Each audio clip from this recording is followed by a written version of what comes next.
Hi there. Glad to see you. So many good-looking Ansible nerds here today. Awesome. So as usual, the event wouldn't be possible without our sponsors. Open Circle, Pascal right there. Thank you to you. The other Pascal, Stick, the one with the stick shirt, obviously. Centric, Lutz, where are you? There you are, yeah, cheers. Confirm IT Solutions, that's me and the rest of the team behind there.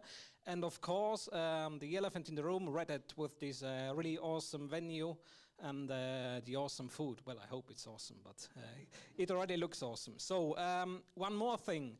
There are some QR codes everywhere pasted on the wall. So I would be really happy if you can photograph the QR code and take the survey in there. There's one section about the next meetup, because we had an idea for a different format of meetup.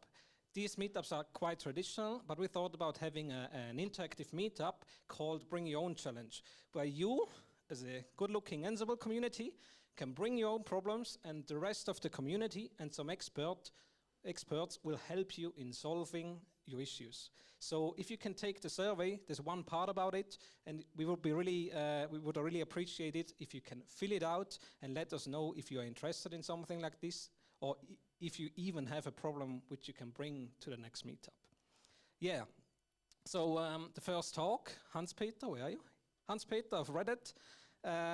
He's starting with his talk, Ansible with GitOps, right? Correct. Perfect. So yeah, let's go. Enjoy it.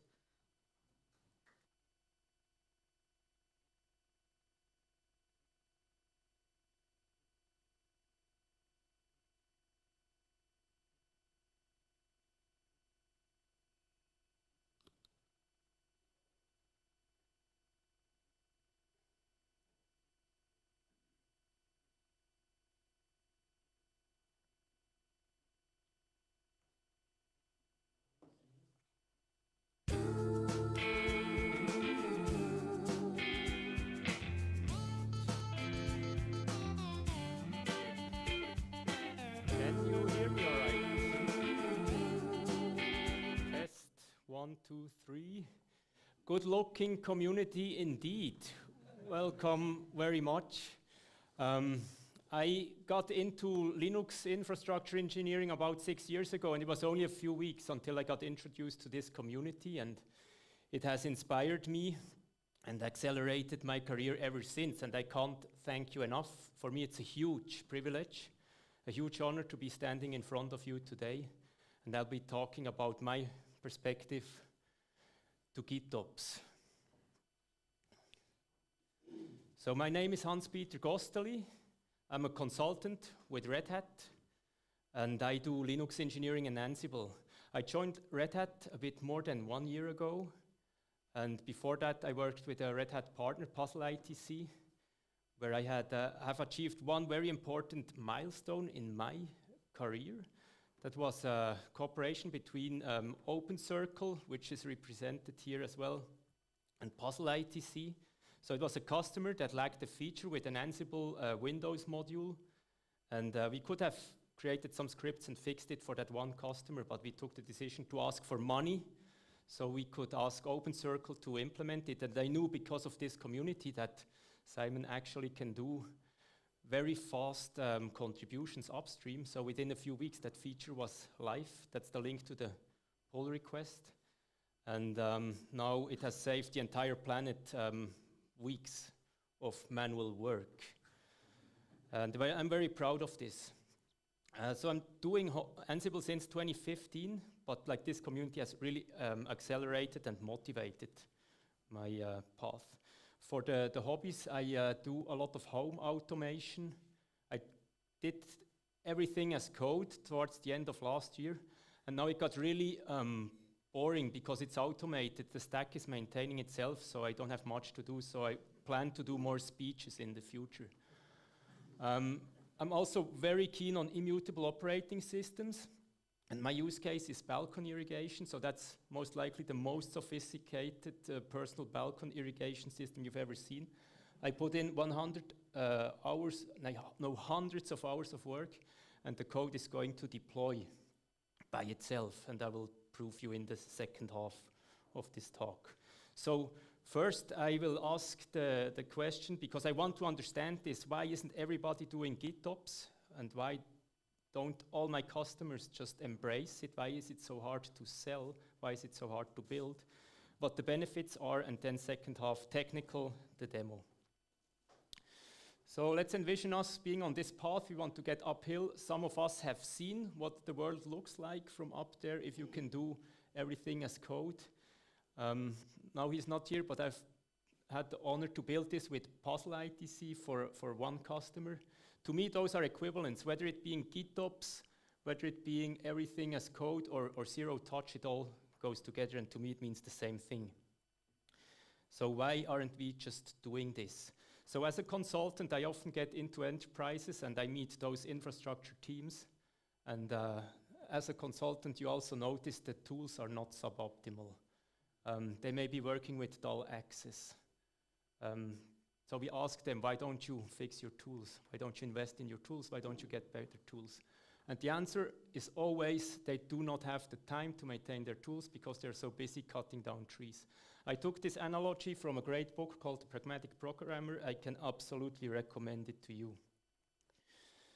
So we know that if we have everything in code, that would minimize the number of tickets and would reduce the number of trees we need to cut down. So, and that's from my personal experience, and also there's a lot of literature about this, so just believe me. That's why we want to do it. Now, another challenge with the team is that the cognitive load of those teams is already exceeding their threshold. Now I, as the consultant, come along and I propose to those teams to add more tools.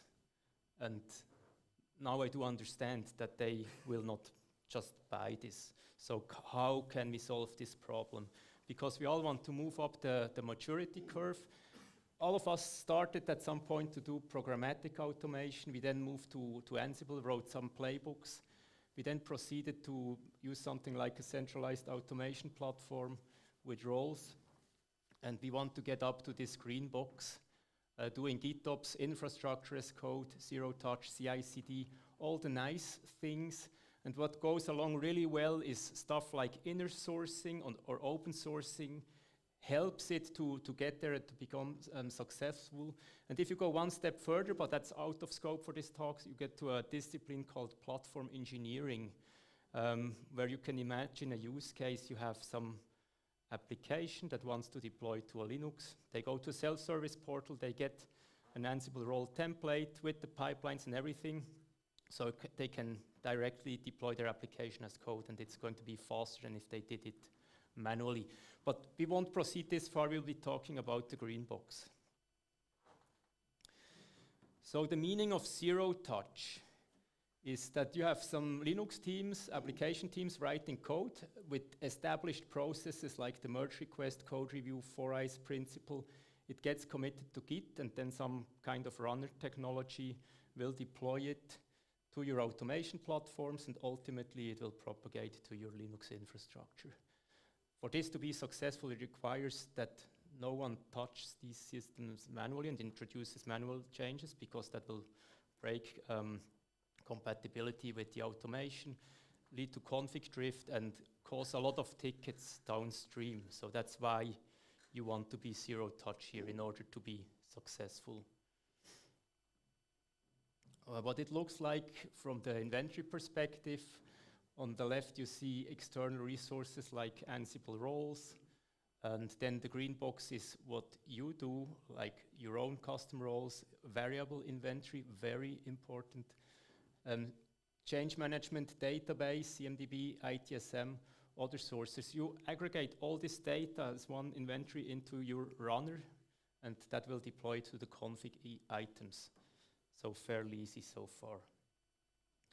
Now the benefits of GitOps for your customers are profound. Less complexity is like the obvious one, that this will reduce the number of tickets you get later down the road. And centralized configuration, transparent configuration, so you actually know what's being deployed. And resilience, if you imagine a ransomware scenario where your infrastructure gets encrypted and you have to recover and be able to do the daily operation again. And if you can just use your code and restore to a cloud, you will be back into operation within days. Whereas if you have brought up your infra manually, it may be the end of your business. So I do think it's very important to have the discussion. So how can we get up this mountain? How can we achieve all this? And the answer is fairly simple. You do need money. And why? Your cost of doing nothing will be ever increasing if you do not invest right now into a sustainable GitOps approach. Imagine this on a smaller scale. You need to invest 100K right now so you can save 500K down the road. And I'm convinced that this is true. And you see the time scale, so you need to think this long term. I mean, you're not going to do infrastructure as code within a half-a-year project. For this to be really successful, depending on where you start off, it can easily take several years to achieve it. So you need to have a long-term strategy for this. And again, we need more resources for the work we are doing. We need to be able to invest in tools. We need to invest in teams, for example, training. We need to get our customers so they invest more in consulting, because if you reinvent the wheel by yourself, you will hit all those pitfalls, whereas you have companies like Confirm IT, Puzzle ITC, Adfinis, Stic, many others that have done this before, that can show the customers how to implement it fast. And last but not least, you also need to invest into subscriptions, because that will free up time for you to do the automation. So you don't have to maintain tools which others can maintain for you. Now I've been talking a lot about non-tech stuff, and those are the 3 most influential books. And there have been many discussions around these books, so I can absolutely recommend them. I will not go deeper on people and processes, and now deviate towards the technology part, because soon it's going to be time for our demo. Now, key, before we go to the tech stuff, is that I believe that you will only mature and move up this adoption curve if you keep investing in tooling and share this tooling with others, because those others may be the application. So we as the infrastructure team may be able to manage the operating system as code, but if the application then deploys manually or does any manual changes, this will break. So they need to be able to implement their changes faster by code than if they did it manually. That's why they require something like an Ansible role template that just works out of the box. So again, I'm convinced that the change is going to be profound. It's a new paradigm when we move to centralized configuration. You see on the left side the legacy stack, the manual decentralized configuration. You have no real visibility of what has been deployed. And then GitOps enabling us to centralize this configuration, automate everything, and you have this central single source of truth. And then from there, the configuration just goes out into the config items. Much more standardization, much more efficiency, and the list of benefits goes on. Now it's time for the demo. I mentioned the balcony irrigation, so we are going to deploy a new version. I'm not going to do an actual functional change to the code, so I'm just going to change a comment, and then that should trigger the deployment. So imagine someone new on the team at the company, and he wants to be working with Ansible. So it's really just this one command. I clone my public repo. It's the role to deploy a mosquito broker, which has happened now. And next, I will just time it so you can see how lightning fast it is. With molecule test, that's the command that will test my role. But let's introduce the change first so we know that it's actually working. So I open a config file. I just do any random change to a comment. And then I test this code locally on my machine. So now this molecule tool, the chainsaw, you saw the picture before, is taking care of all the stuff that before I would have to do manually myself, like getting a testing sandbox and then apply the Ansible playbook or the role to it, and then verify whether it was working. So molecule takes care all of this. It's using a dedicated driver under the hood, and it's working with libvirt locally. So within less than a minute, we should have the result. And in the meantime, I show you what it looks like on this flow chart. On the left-hand side, I call this the inner loop. That's what I do locally. So the green boxes are a molecule that's talking to the hypervisor and then spinning up those sandboxes, testing the code. And once I am confident that I have working code, I can push it to GitLab. And that's what we are going to do next. So you see within 49 seconds, it spun up those sandboxes. Actually, just did some snapshot magic, which is much faster. And we know our code is good. So I add those files, I commit. I just received Dominic's aliases today, but I still have to type out the commands. The next demo will be much faster, so thank you for that. Non-functional change, git, push, and now the balcony irrigation system is taking care of itself. So we moved into this outer loop. Now the runner is in charge. We'll first do the same molecule stuff again. Shouldn't take more than a minute if my home desktop system is powered on.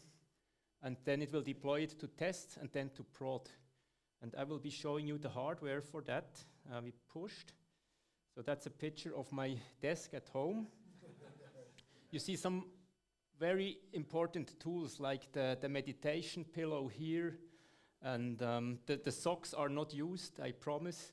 And there is the book which I mentioned before, which to me is really important. It's this DevOps culture practice. So there is more to see. On the green box, we have the GitLab runner, and the red stuff is the zero-touch infrastructure. So I don't SSH to those. They just get everything down from the pipeline. So the top one is test. That's where my kids have Home Assistant admin, so they can play with their automation. And if my role works in their test environment, it will propagate to prod. And there is only the balcony irrigation that needs to be highly available, because I believe in happy wife, happy life. So to the custom drivers, why not use containers for the testing? I absolutely promote the use of real VMs, because you want them to be as close to the production environment as they can be. And by now, most customers, they have some kind of automation, so those VMs are there. It just needs this custom driver, which can be a bit of a challenge to implement. Then, because building a VM in some environments takes up to an hour, which is too slow for Molecule, we had to opt for snapshots. And I haven't seen this in the wild being used by other Molecule users, but it's actually much faster. I'm looking forward to the discussion with Remy later, because we just demonstrated the road trip that took like 50 seconds for a round trip. And with VRA, it's a driver that is not open sourced yet, but we are most likely going to open source it anytime soon. And it's of similar speed, so within minutes you have your stack tested. So that's why I believe these custom drivers are really the way to go. This is my pipeline setup. So first I just use a repo with templates, which I then include to all the other roles, so I avoid duplication. Then I have the molecule driver repo on the left that will, when updated, automatically be pulled in as a submodule, Git submodule, to the template, then test this, and if it's successful, it will update the submodules on all my other roles. So it's maintenance built in. And then my deployment pipeline, I demonstrated a change to a role, and it's now deploying to test and will go to prod as we speak. So I benched this morning. So the role testing with molecule took like 3 minutes. And now the deployment should take 6. So after the push, 10 minutes after the push, I should get a message that the message queue has restarted. We can see the pipeline here in real time.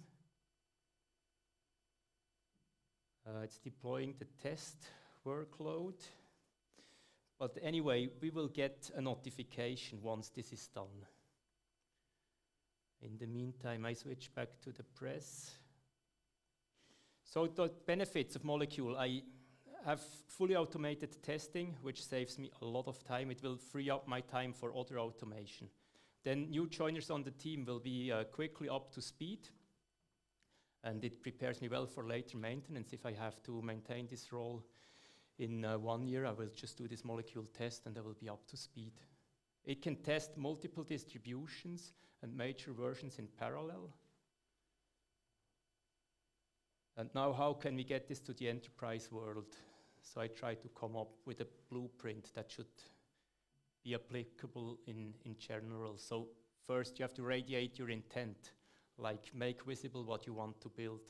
And with my customers, what has really helped is to inner source the code, so to make all the code available for anyone, so they can see if they, for example, search on their source control system, if anyone is working on molecules, so they can find me. So I built some prototypes, I showed it around, found some people which are interested, and I got a lot of inspiration from people like Carlos when we had lunch and we talked about molecule and we discussed this snapshot crazy idea back at the time, and this inspired me to like test it out and build it. So people start to know that we are actually working on this. So we have something like a blueprint, but then the company needs to decide on a strategy, and they need to allocate funding. If you want to do this properly, prototype will not be sufficient. You have to scale it, make it available for other teams. So you need to allocate funding, that's the money thing. And if you have solved the idea, you can just implement the architecture. It will take several years, then you get there. So I imagine the future will look something like this, with this single source of truth and no manual changes to our configuration items. That will be really lean. You will need much less auditing, much less agents. It will become much more efficient. And what I like a lot, I mentioned in the beginning, I'm into immutable operating systems. That's what I run here. So all my systems at home are immutable, Fedora-based systems. And in the future, if you teach your companies to not touch the systems manually anymore, you can swap them to immutable and bring down the number of tickets even more and make it as secure as it possibly can be.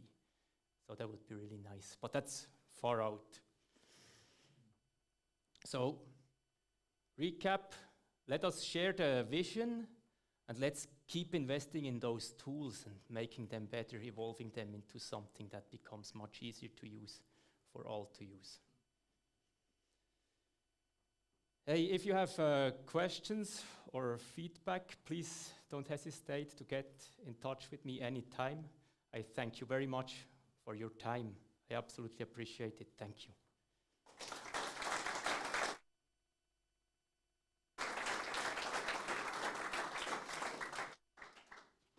So, any questions?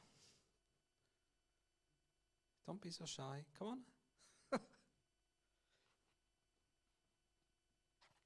Yeah, actually, I couldn't find the specifics that maybe would answer my concerns. Well, where do I start? So, Ansible playbook execution, in my experience, itself doesn't take too much time. And the CLI still is very relevant because of the things like --diff, --check, checking the verbosity all over, then going back, maybe adding some debugging over and over. So the things that we have seen over here, I appreciate the fact that when you commit you have a deployment, let's say environment by environment and kind of stuff, as you showed. But for me, it doesn't sound that it gives a sufficient control, so that it's like fire and forget. Gotcha. So the driver I demoed here is publicly available. It's my home pet project. It's nothing that you should bring to work today. Because it's like, if you look at a chainsaw, it would look and would visualize it, they look something like this, something futuristic, which is a lot of fun on a Saturday evening, but that's not gonna scale in the enterprise. So the pipeline I showed you here was just a means to show you what, for example, GitLab can do by chaining together pipelines.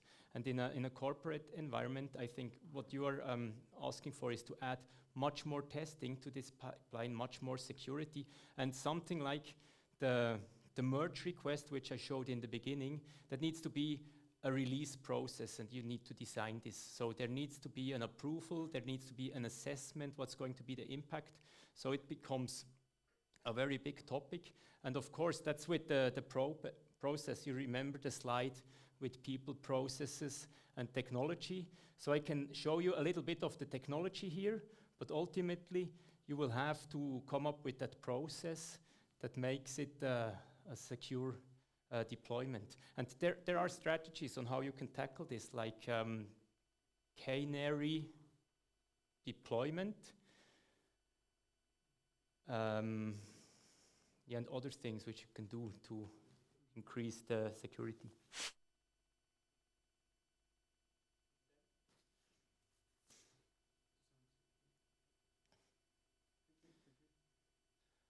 Any more questions? Magnus? I think this is more a comment to you. I think this really inspired me, realizing that we already do some GitOps, even though we were not aware of it. And I think by accident. No, but I think you could easily start with a foolproof playbook, for example. We have one where we deploy TLS certificates, for example. It rarely fails. And the thing that we would change in our configuration is add one more certificate, and we know that to 99.9% the playbook will work, so why do I even type it myself? I used to update the configuration, add another TLS, check it into Git, and then let the pipeline take care of it. You don't have to roll it out on your whole estate right away, but if you know that it is robust, then you can just fiddle with the configuration and you save a lot of time. And I have a good colleague working for the Swedish version of SBB. It's called SG in Sweden. And they are trying to go to GitOps quite a lot. And they focus a lot on the organizational process. The pull requests and the merger is done in a rigorous internal process, so that they don't need to have a CAB board, for example, to approve a change.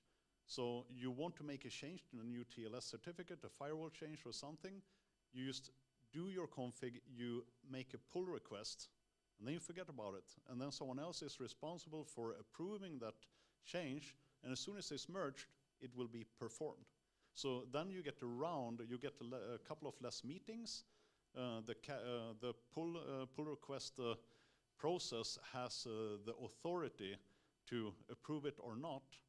And as soon as they approve it, it's going to be performed. And I think that is probably the beauty. But I would say start with the playbooks that are robust, and you know that the playbook itself will not fail.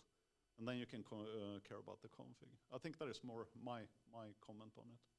Not really a question, sorry. Thank you very much. Makes perfect sense. I absolutely subscribe to what you just said. Thank you very much. So don't start with Kubernetes, right? Any more questions?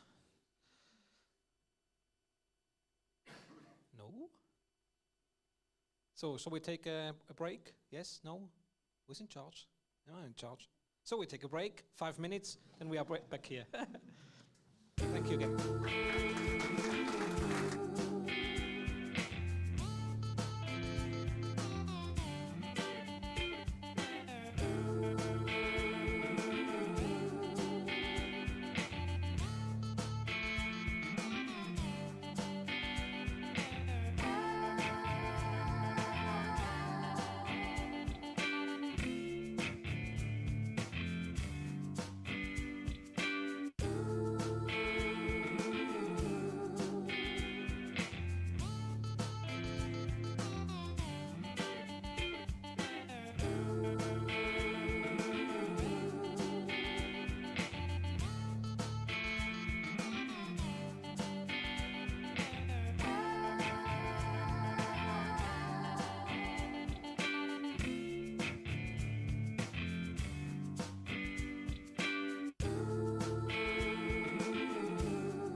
Hello, welcome back.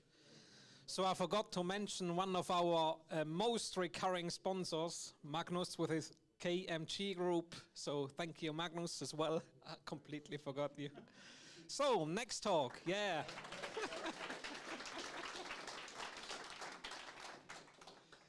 Next talk by Philippe from Puzzle ITC, event-driven Ansible in your enterprise environment. So have fun, enjoy. Thank you very much for having me again. I had the honor to have a talk last summer here at the Ansible Meetup. Back then I talked about event-driven Ansible, and today I'm going to talk about event-driven Ansible again. Last time we had a look at the basics, how does event-driven Ansible work, how does it run on command line, and today I want to show you a bit what we learned in the meantime and show you how you could implement it in your production environment. Okay. So first of all, I have to apologize. Today we are not going to hear anything about rocket science. It's quite basic what I'm talking about. Some of you may be disappointed, some of you may be relieved. What my goal is today is to tease you a bit, to have a look at event-driven Ansible and give it a try, see whether it could solve some problems for you. I'm just curious, who of you did play around with event-driven Ansible so far? Okay, not really many. Who of you use it in production? No one. Okay, so it's a good topic today, huh? Okay, no rocket science, perhaps just small rockets today. Like always, when you don't have too much content, you have to wrap it nicely. That's what I do, like Hanspeter did with AI-generated images. Like always, I quite fell into the rabbit hole, and it's probably too many pictures, but I just like it. Okay, a few words about myself. That's me with my beautiful wife. That's my son. Son is also the reason I didn't sleep too much last night. He's actually a bit younger than on the picture here. I'm actually a bit older than on the picture. In my spare time, I like to be in the outdoors. I like to do sports. I actually can juggle with 5 balls. That's by far the most difficult thing I ever learned. And I could show you later, but I don't have the balls with me. If you have any balls, I'll show you. I work for Puzzle ITC. We're a company of about 150 members. We do mostly software engineering, but we also have a lot of system engineers. And that's what I'm also part of the system engineering team in Bern. And the last couple of years, I did a lot with Ansible, and that's also why I'm here again to talk about Ansible. So, what am I going to talk about today? We have 3 main topics. First of all, I want to do a quick recap. What did we talk about last time? For all those of you who don't know about event-driven Ansible yet, don't fear. I want to just give you a quick introduction, but just a quick introduction. Then I want to show you 2 pitfalls, problems you may encounter when using event-driven Ansible for the first time. Then we want to go to the main topic of today. I want to show you what tools there are for using event-driven Ansible in your organization, in production environment. And lastly, I want to give you some thoughts. I want to show you how or what problems we solved at customer sites with event-driven Ansible.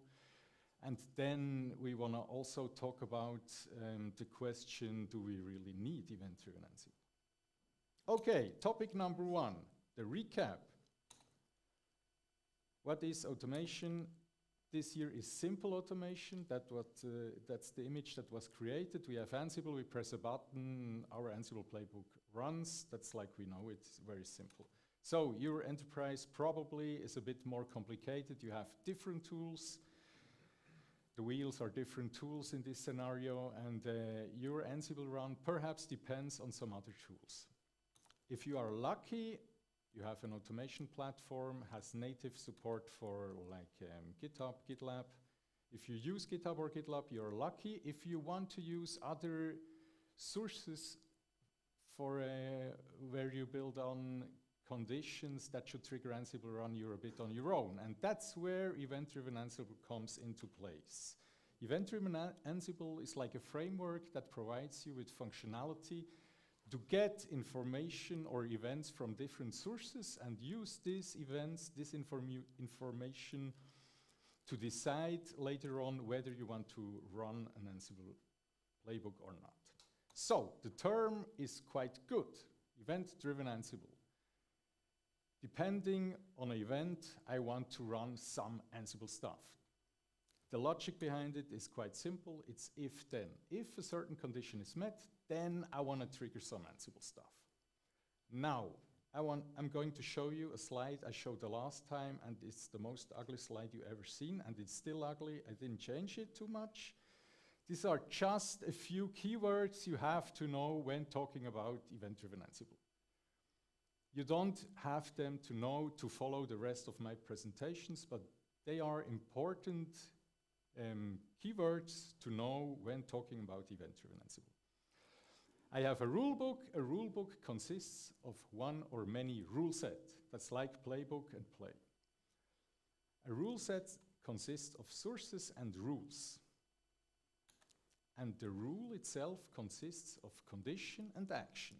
And condition and action, that's where the if-else part resides. Examples could be, as sources, you can have whatever there are. In the meantime, there is a lot of functionality. You could get information from journal.d. You could create a webhook where you wait for stuff to arrive. You could use information from your cloud provider, monitoring tools, network appliances, and so on. The condition itself is really simple. We won't go into any details. Just think about it like regular expression. If something, then let's go. The then part is action, and we are talking about Ansible, so the action is, let's trigger some Ansible stuff. That's all the magic.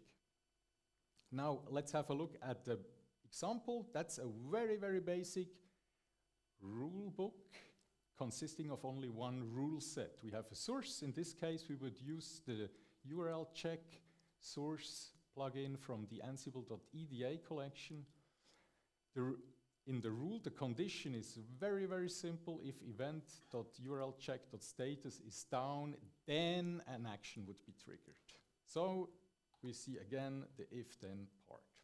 Now, the exactly same example, a bit complexer, with a bit more information. We would check a URL on a certain port and then do the rule condition, check the same thing, and as an action, we would actually run the playbook called webserver.yaml.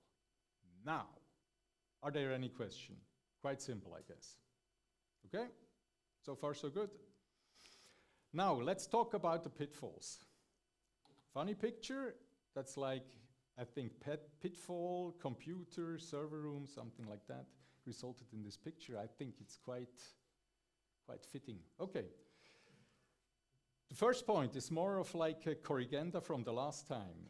The question arose, we have this delay option there, and that's the default value, 10. So every 10 seconds, the condition is re-evaluated. So the question arrived, I think it was you back then, if I remember correctly. What happens if my playbook that I run runs for a longer time than 10 seconds? After 10 seconds, it's re-evaluated. And so this would result in multiple playbooks run at the same time, and probably the event storm is growing bigger and bigger, more events, more events, more events. Out of memory, things crash, all down. So last time, when the question was asked, I said, oh, you have to look on your own, and I was wrong. I have to apologize. That was not true. And I hope that it was not yet in the documentation, but I checked the commit dates, and it was in the documentation. So what can you do? You have the option to throttle the events. You have two options. You can use throttle with once within and once after, and they are quite similar, not exactly the same. Once within means that the first time an event or a condition is met, the action is started, and then you have like a lock for 5 minutes, okay? So for 5 minutes, nothing else will be triggered. And the second version is, I start the observation of the condition, and I will see if the condition met, and after 5 minutes, I will see if there should have been an action started, and if so, it started. But only every 5 minutes something is started. So, corrigenda from the last time, you have the possibility to start stuff, okay? Then pitfall number 2, and that was a problem that I actually had in a production environment. This is a really simple condition, just checks if event.url check the status is done. But probably you have some more complex conditions you want to check. I will give you the actual example later on, but let's just have a look at this one. We have a condition and we do a logical and, how do we say, connection of these two.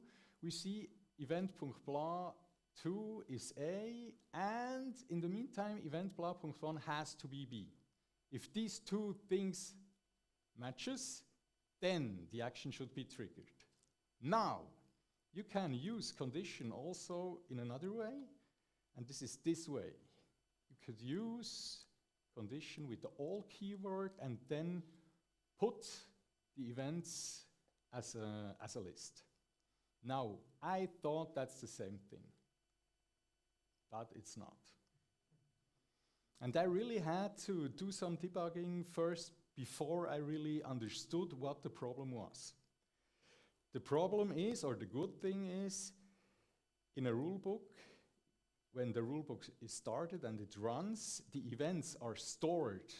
And as long as not every condition is met that has to be met, the events are kept. So, what does it mean? To be more precise. We could have events from, or we could have data from different events, and in this case, the condition is met when from a first event, blah.1 is 2, and then from a second event, blah.2 is B. And the other example here, in this case, blah like 2 and blah1 like equals B, sorry for the mixing up German and English, they have to stem from the same event. Make this sense? Yeah, okay. And the problem we had, what we wanted to achieve was, we wanted to have a merge request from our Git tool, and we wanted to ensure that only if a certain guy merged the request and a certain string was in the commit message, only then should a template, an Ansible template, be run. And the problem was that we wrote it in this case, in this manner. And so in the first event, a guy with the name E just did the merge, but then in a later event, Git commit was done with another string in it, and then after that the condition was met and the template was triggered, and that was not what we wanted to achieve. So beware. Yeah, sorry. Do you think that is on purpose, or is it by mistake that they implemented it that way? That's on purpose. And I have to admit as well, it's also written in the documentation. Yeah, well, it's always what kind of person you are. I'm more like the guy who wants to try it, you know. Sometimes it's okay, you're a bit faster, but sometimes you're not faster. Okay. Okay. So that was the second pitfall that we had problems with it. I already talked, yes? I'm not sure if you actually can clear it, but the events are stored as long as the condition is not met. So the rule set will keep it until the condition is met, and then the action is triggered. Yes, please?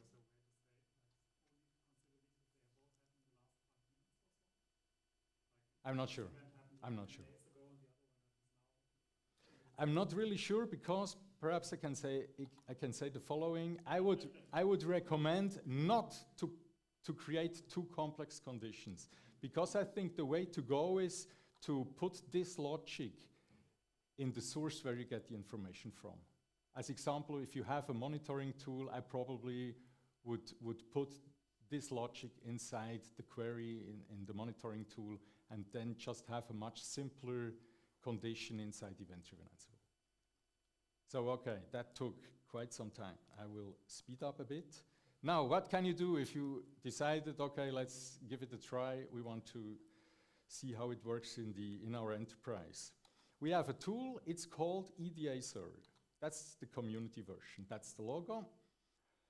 And this tool is intended to work together with any flavor of AWX. May it be AAP controller from Red Hat, or Ascender from CIQ, or AWX. You probably could even use the tool that Oracle has. I think they have one, but I don't know the name, never seen it. And to get things more complicated, the EDA server used by Red Hat is called AAP EDA controller, server controller. It's always a bit, I sometimes miss the good old times when we just had Ansible Tower. It was so much easier, okay. Once installed, I just give you no live demo today, but just some screenshots. That's when logging in. It's pattern fly 4 layout. When logged in, you can create projects where you get your information about the rule books from your Git repository. You can actually do some rulebook activations.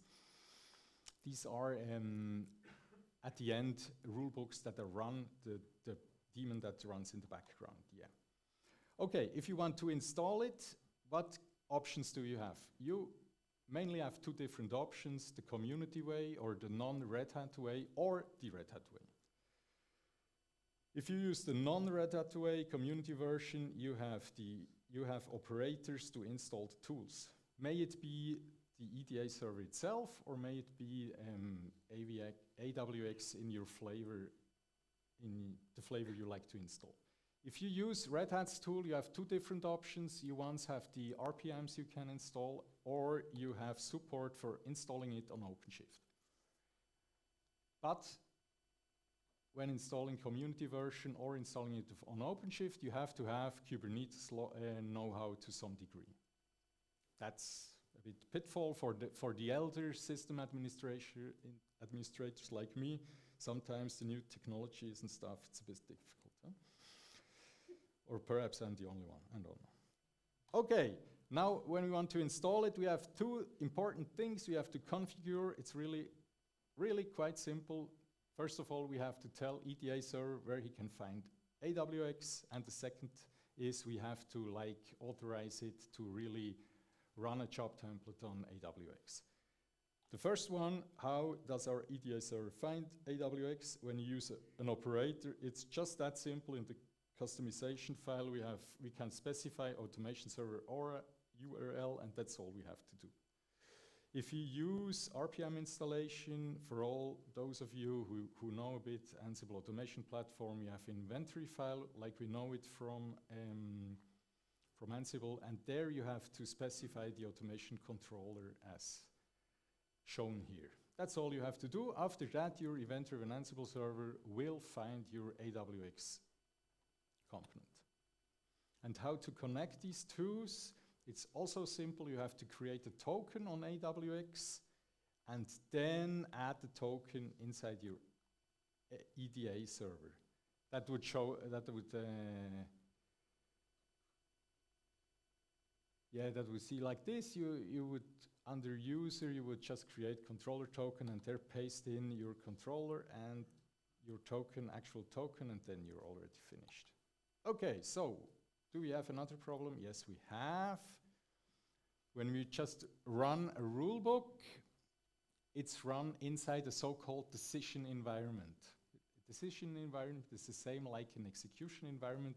It's everything needed to run a rulebook packed together in a container. That's the same logic as in AWX with the execution environments. It actually is an execution environment. I don't know why they invented the second term. It's actually the same.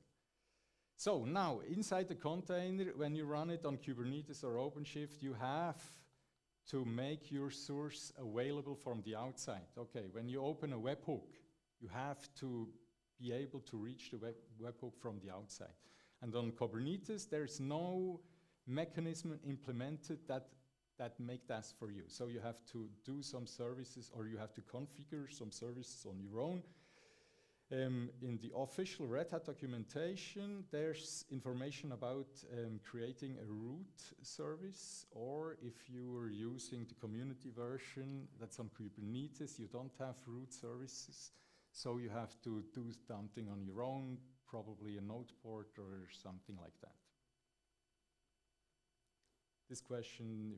For this question, we probably would need a Kubernetes specialist. I'm definitely not.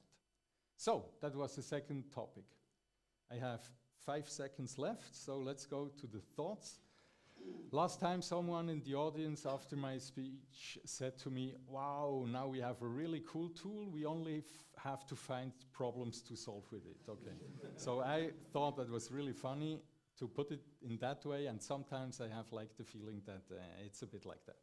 So, which problems can't be solved? I try to be very quickly on that. If you have like GitLab or GitHub in your environment, you're good to go. But what is when you have, for example, Bitbucket of Atlassian? We have multiple customers having Bitbucket, and they have like a hard time to get Ansible runs triggered. What they did was they just created Python scripts that did this for them. And what we made, or what we used event-driven Ansible for, was to substitute these Python scripts and to let Bitbucket trigger Ansible stuff in a more convenient way. The next one, I just give you the link that is on the Red Hat blog. It's quite cool.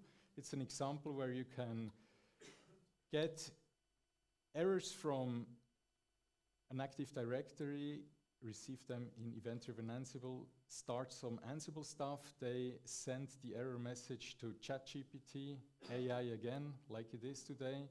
And then ChatGPT says you how to solve the issue, and this information is put inside a ticketing tool. And so at the end, Linux guys like me have already the information present on how to solve this Ansible stuff, this Windows stuff. Now, the most important thing, and then we're ready and we're done. The most important question is, do we really need EDA server?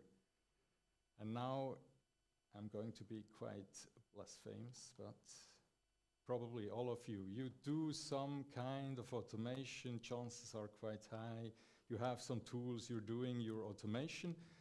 If you don't have any tools for doing your automation, then it's probably not automation, right?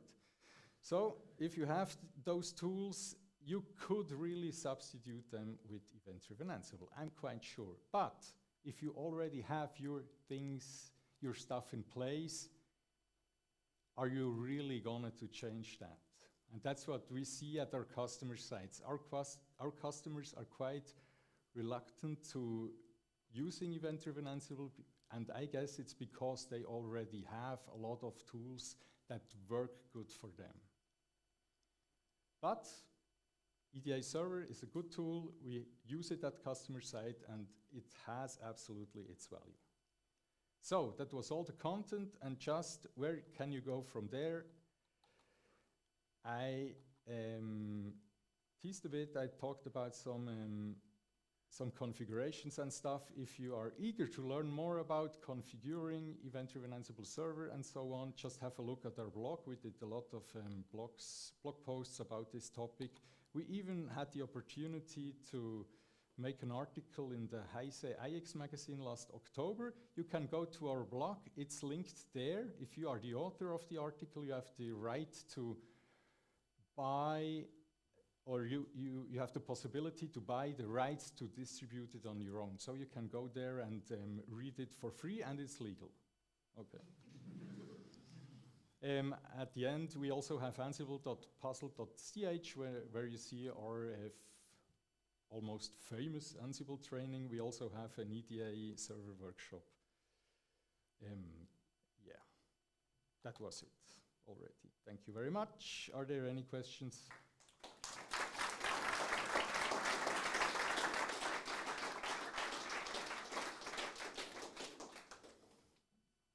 Questions?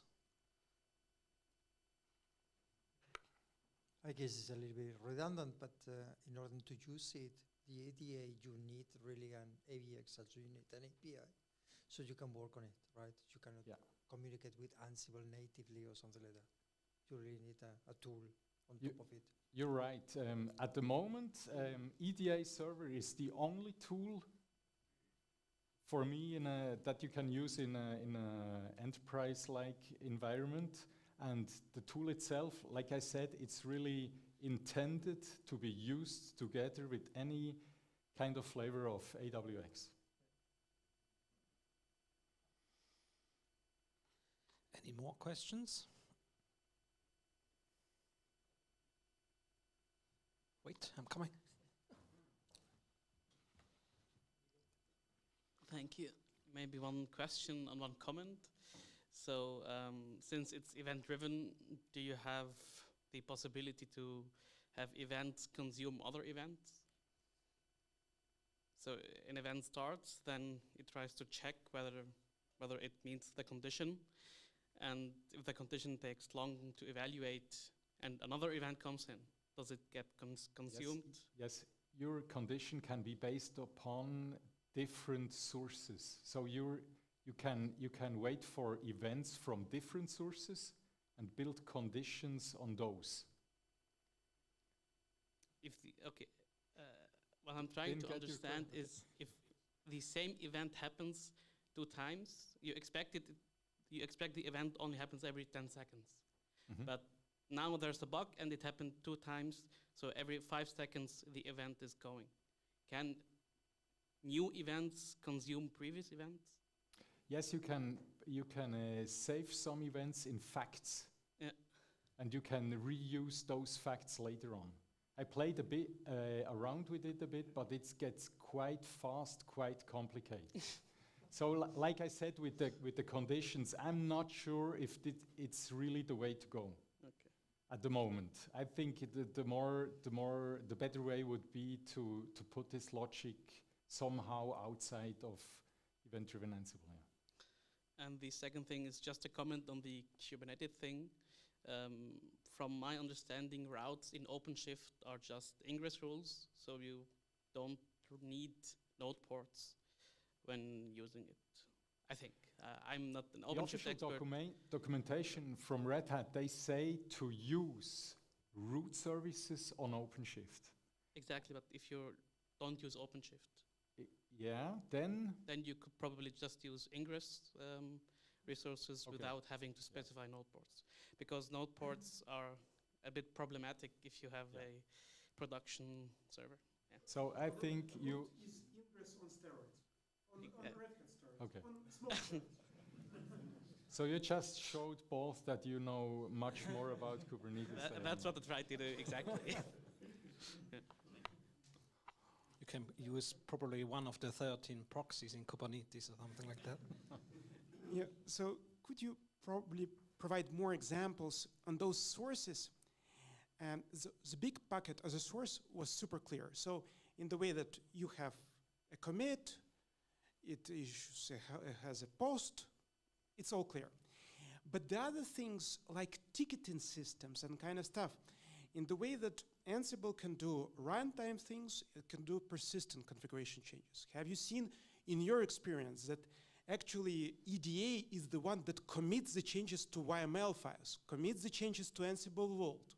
That is one thing. And the second thing, from all the other sources, the problem is that the data is like unstructured.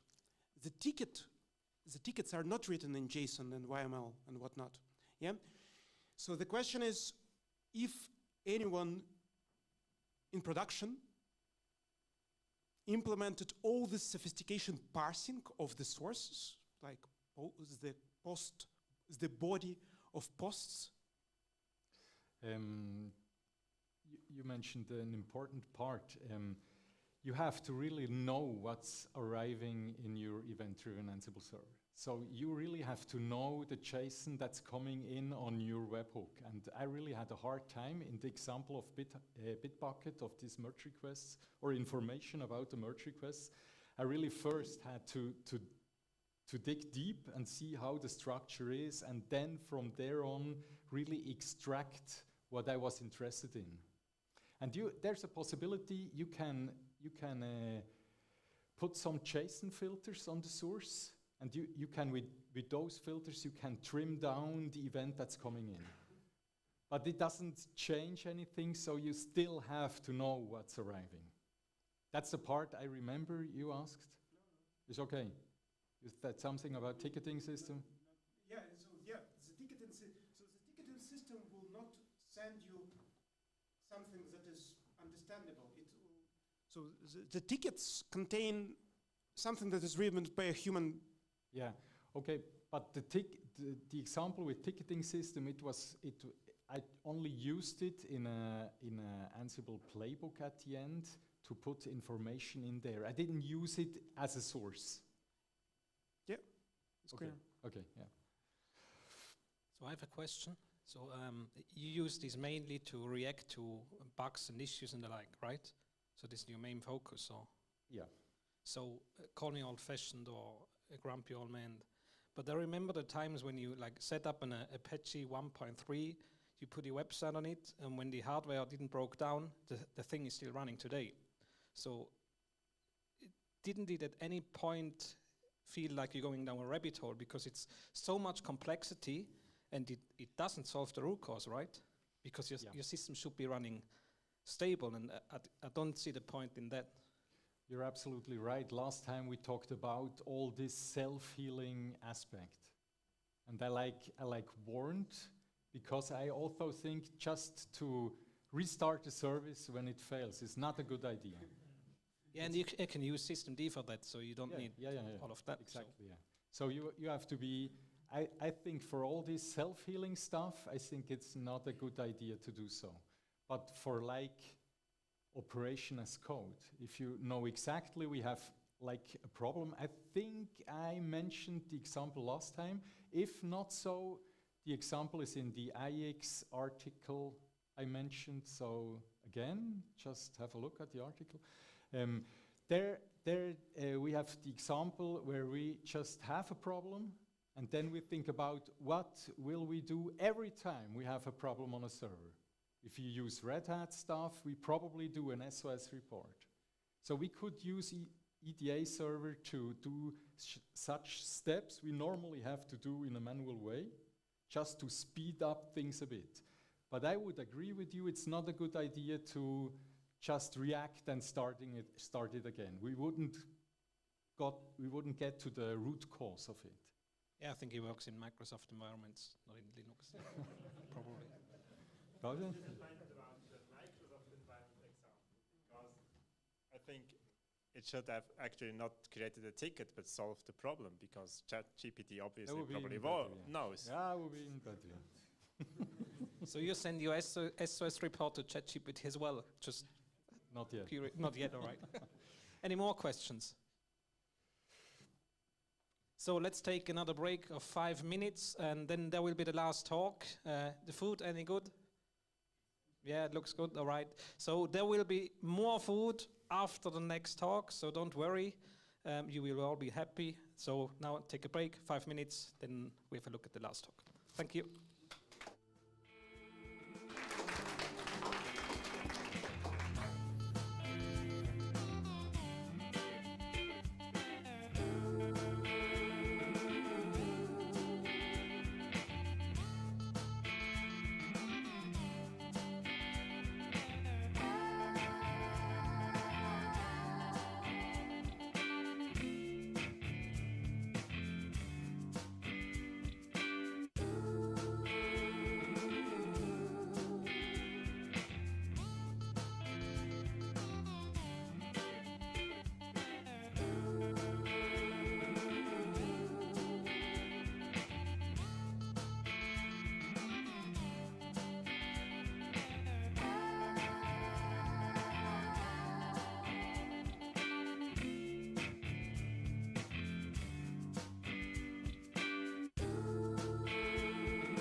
So, hello, hello. Please take your seats.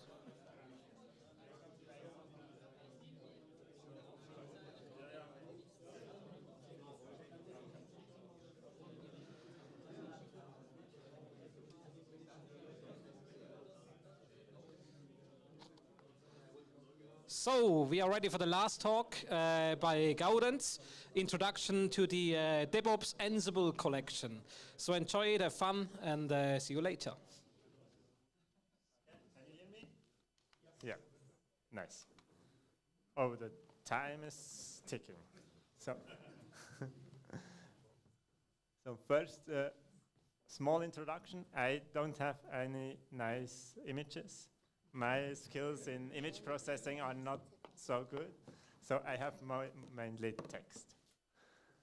So my name is Gaudenz. I'm getting old, I think. I've been here. I noticed this today. It's almost half a century I've been here on this planet. So for about half of this half century, I've been a Linux system engineer. I'm, since about 8 years, a system engineer at cloudscale.ch. I've been there not from the beginning, but shortly after beginning, and have helped build our system engineering team.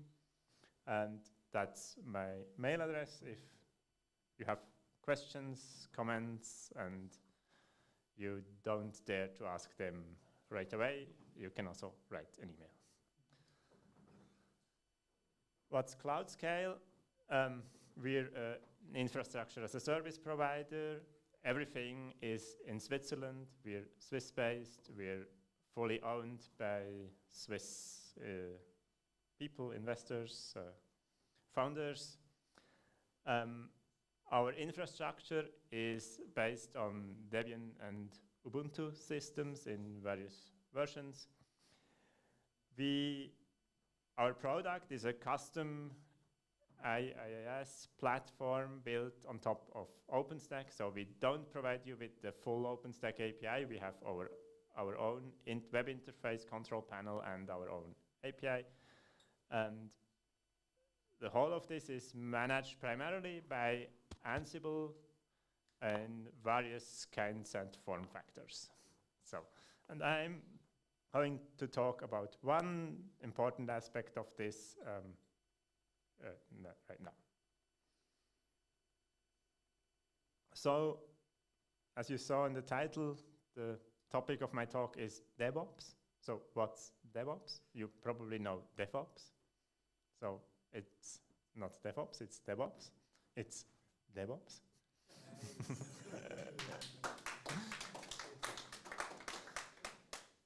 So the punchline of DevOps is your Debian-based data center in a box. It's a collection of Ansible roles. It supports all current versions of Debian and Ubuntu.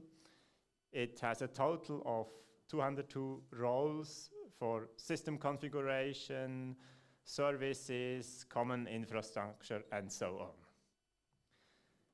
But what's the really nice thing about it is it has a unified coding style, so they all come in a unified manner. They are consistent and well integrated into one another, and at the same time they are generic enough to be truly reusable. So at least in my experience with Ansible roles you get from somewhere, it's mostly like someone put his state to GitHub and probably 2 years ago, and he doesn't care anymore.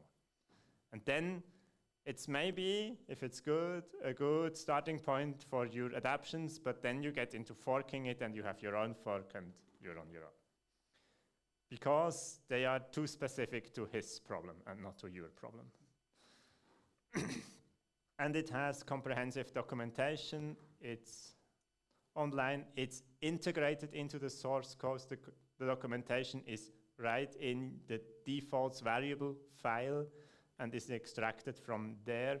So it's very nice. You either go to the web rendered documentation, or if you anyway have it open in your editor, you can also read it right there. And it is flexible and has mostly sensible defaults. But it's more than that. It's more than just a collection of Ansible roles. It's also playbooks that tie this together, that you can use to manage all your services with these playbooks. It has a DebOps command, which is used to manage your infrastructure. This is mostly a wrapper around Ansible playbook. And it has support code like custom filters and lookups. One example, if you're using Ansible, you probably came to know the IP-adder filter. And IP-adder, as I read, I didn't verify this, originally came from DevOps and was contributed to Ansible. I'm going to talk mostly about the roles afterwards because that's what we use. We don't use the playbooks and we don't use the DebOps command.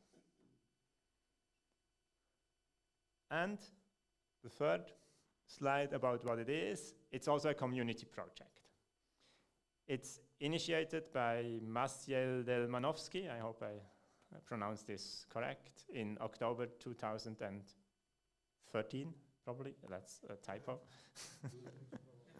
Many more contributors since then. It uses GitHub and the pull request workflow to contribute. It's very easy to contribute patches there. If there are no issues with pull request, for example, I submit if I have small fixes or so, they're mostly merged within a few days. And they have a more or less proper release process with maintained stable branches. So you're not bound to just follow master and take whatever they dare to completely rewrite. You have stable releases where you only get bug fixes. Now a small excursion about variables in Ansible. Variables, at least to me, are sometimes a bit source of frustration. There are various sources where variables can come from. They can come from the inventory, so you actually can put variables in your ini hosts or hosts file. You have host vars, you have group vars, you have role defaults, you have role variables. Well, there are two ways to do this, and then there are fancy stuff like variable plugins and whatever. So they can come from various sources. Then users typically define variables per group in YAML files. These variables they are global per host. In one global namespace, so if two roles use the same variable names, you start to get conflicts. Then they are a declarative syntax, which is, in theory, very good, because you want your configuration to be declarative, but it also means you're at least very limited. Probably it's not possible to actually modify a variable when it's once defined. You can overwrite it because there's a hierarchy of precedence what actually counts, but you can't combine these. And that's something that's built in to Ansible or legacy in Ansible, that there are various points where YAML, which is actually should be typed, is converted to strings and back to other values, and this can be confusing at times. So the declarative syntax, what does this mean and why is this a problem? It's, as I said, possible to completely redefine a variable in a subgroup or in another level of the hierarchy.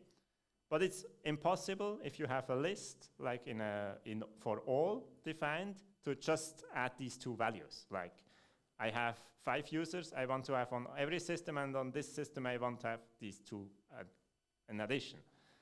So you have to copy the 5 to the list for the host to make this work. There is no imperative way to construct variables. So what at least I, not often, but sometimes want to do is like loop over this list I have and add things to it. And then as a programmer, I think I just would have to do a for loop, and then this comes out and it's solved. To do this, people resort to ugly hacks like this, because you can do this in templates. So you do a template lookup, the template outputs some YAML, you hope it will be valid YAML and it won't blow up, and then you use this from YAML filter to convert it back to a variable. What does this have to do with DebOps? DebOps has nice solutions for at least part of this problem. For the problem of the global namespace, DebOps has a convention of prefixing all variables with a role name. This comes very handy because in your YAML variable file, you actually see which role uses this variable. This example is for the Nginx role, and then the 2 underscores, and then the variable name. All variables have defaults defined in these roles, so it's not possible, or it shouldn't be, the case that somewhere in the role play steps, a variable is used that the author thought, yeah, everyone will define it, and I don't have to have a default, and because you don't define it, because it didn't tell you, it just blows up in the middle.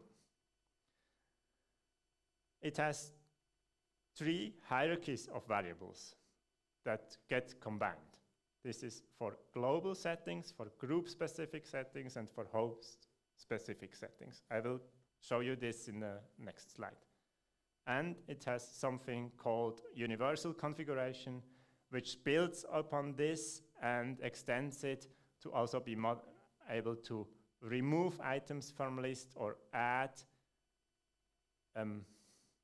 only some information to lists of dictionaries. I will also show this with an example. So first to the variable hierarchy. This is a variable role users, variable accounts. It's just a simple example. Then you have user underscore underscore accounts. That's the global variable. And you say sysadmin should have an account on all hosts. Then you have users underscore underscore group accounts. So you see in the middle, there's the hierarchy keyword. And you say that you usually don't do this in the same file, that the second variable is defined just for one group. So you say in this group, Bob and Alice should have an account too. And then you have a special host where Fred should also have an account. So you use this users underscore underscore host variable where you add Fred. And the role then uses the combined variable, and that's how the combined variable is defined. So it just adds accounts plus group accounts plus host accounts together. And the roles are written that for all variables where this makes sense, you have these 3 levels of hierarchy always available as predefined variables. That makes it really handy to do this stuff.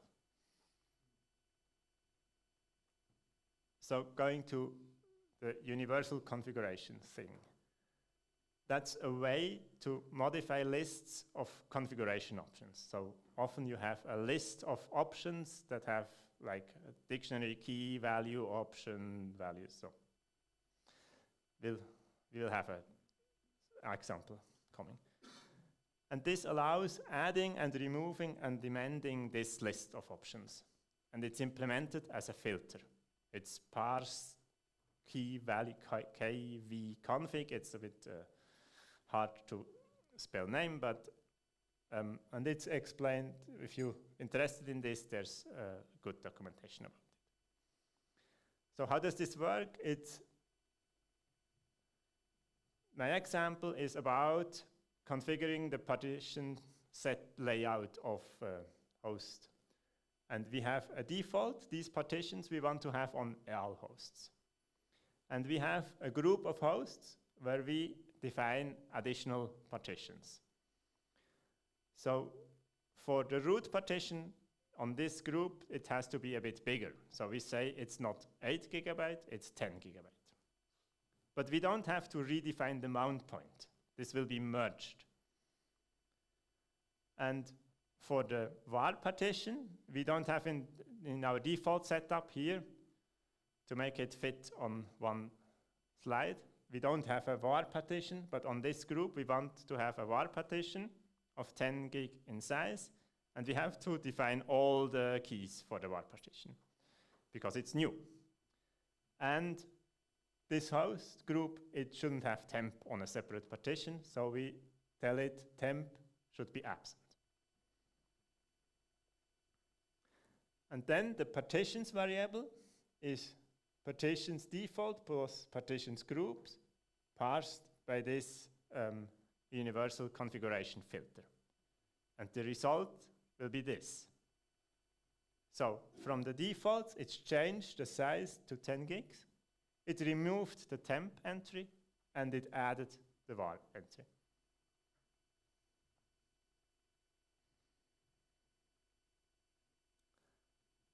There is more to DevOps roles.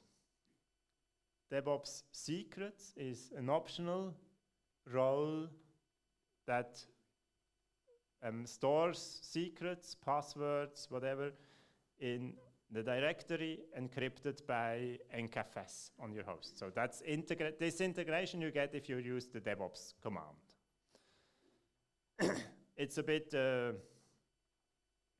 an alternative to, for example, using Vault, or if you have Vault, Ansible Vault, or HashiCorp Vault, or whatever. The roles are built in a way that you don't have to use this secret directory. You can also redefine all by default, they use it. But if you redefine all your variables that will contain passwords to look up somewhere else, it will also work. The roles extensively use standardized tags. So for example, every role has a role, double point, role name tag you can use to just run this role. They also have sometimes subtags for specific parts of the role. They sometimes have skip tags, so you can skip this role, but maybe some part of the role has to run even if it's skipped, and things like that. And the one thing I didn't mention in the hierarchy, there's often an additional hierarchy for dependent roles. So other roles can inject configuration for this role. So the user role, or the Nginx role can inject configuration into the user role, into a user-dependent Nginx configuration variable. So Nginx, if both are in your play, Nginx will tell the user role to create some user.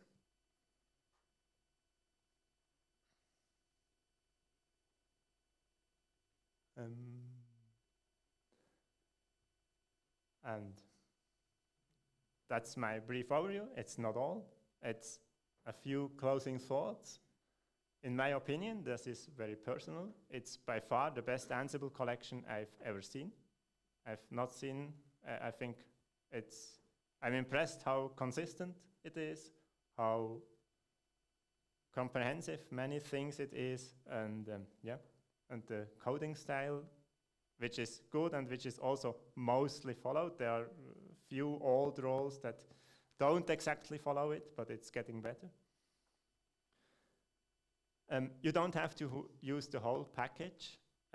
You can also just integrate the roles into your setup. That's what we do. That's also how I started. It was like my I was relatively new to Ansible when I started doing this, so I wanted to have control and understand what happens. So the whole integration with a wrapper command and stuff was like too much for me. It was too much magic. I thought, no, I don't want this. So I just used the roles, and that served us well till now. As I already said, it's easy to contribute patches, and there's also,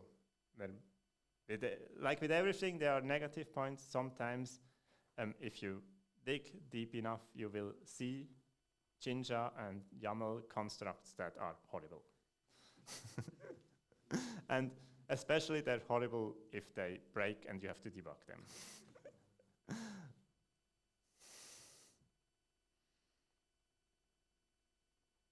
That's it. Questions, discussions, comments? Applause.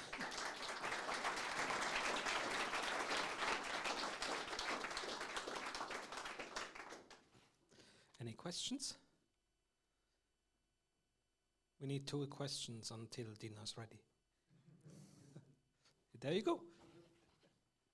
More of a discussion. The using of Jinja, the way how you showed is one way, but what we have done with merging of lists. So first of all, there is, for example, defaults YML within the role, or warves YML, doesn't matter for this point. Then you can write Jinja inside YML. You don't need to create additional file. You can write YML multi-line thingy, initiate the empty list, and start adding that. So what is the practical example of that is that imagine that you have operating systems or versions 10, 11, 12, and you have packages for each of them. And then you have variables. You don't want to redefine separately, repeat the same packages. You want just to cover the delta. Then you have common variables. Then you have only 10, only 11, only 12, combination of 8, 9, and this kind of variables. And then you, within Jinja, you start adding them up depending on Ansible major distribution version. So this is an alternative to what you said, apparently, about the list, adding the lists. Are you familiar with that pattern, or? So you're referring to this? Yes, exactly. So use ugly hacks. Okay, so that part can be gone. Yeah, ugly, not ugly, that may be debatable. Yeah, but the thing is how to exactly loop to add values to the list.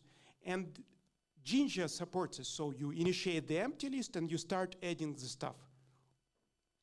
Jinja syntax supports it. So I'm not sure if I so understand it's the same thing. Almost just one comment, maybe, that I use lookup template here is because having that part on the slide would just blow up the slide. What I usually do is I have a variable that says foo underscore YAML, and then this is a multi-line string, and then I say foo underscore YAML pipe from YAML to have it converted to a dictionary, but I consider this as ugly as this one. So somehow, yeah. Apparently, it's hard to discuss this without looking at the code, so to say. But yeah.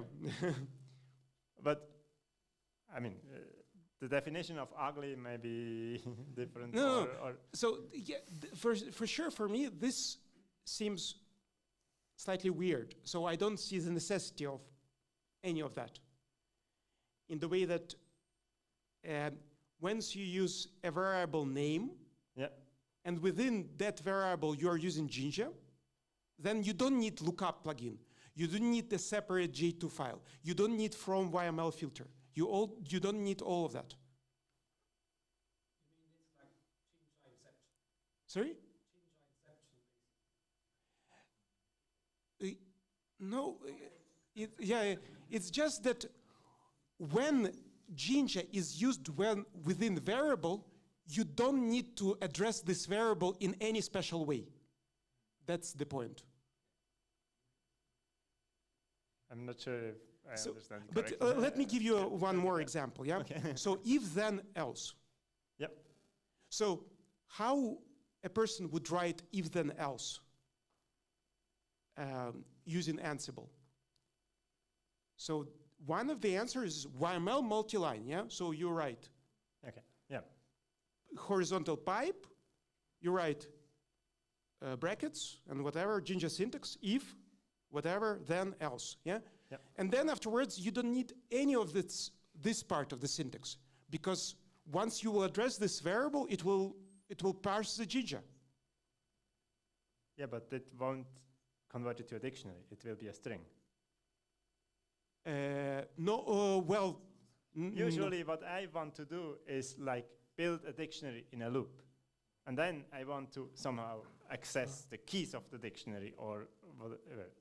It will still be a string of YAML. And yeah. if it's not a simple YAML type, you have to parse it as YAML to get it to the complex type.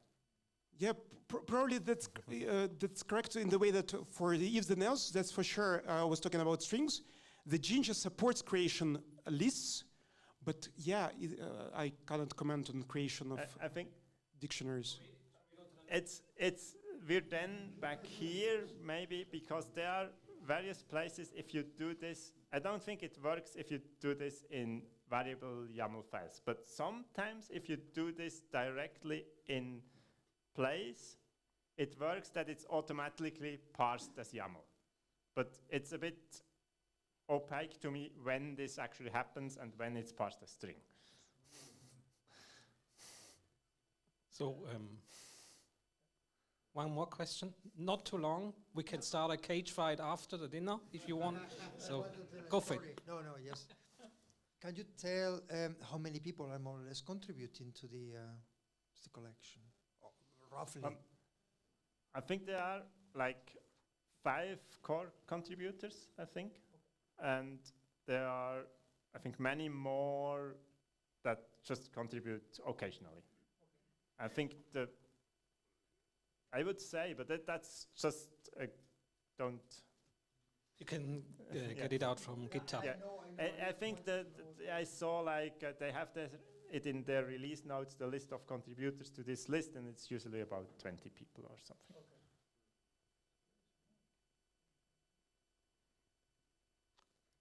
Yeah, Felix, 1 second. Quick question, are the roles and the playbooks also part of the Ansible collection? Yes, they are. So they started with 1 repo per role. Then like, I think 5 years ago, they merged this into one repo. But that was before collections were introduced. So it was just a repo. And I think with the latest version, they converted everything to a collection. And they also have, as far as I don't use the playbooks, but I think the playbooks are also part of the collection. Any more questions? You are hungry, right? So one last thing. Reddit just informed me that there's an Ansible Automates event on the 11th of June this year. So if you want to join the event, feel free to scan the QR code. You get probably a discount or something. I don't know. You have to talk to Romy. So yeah, enjoy the food. Thank you again, and see you later.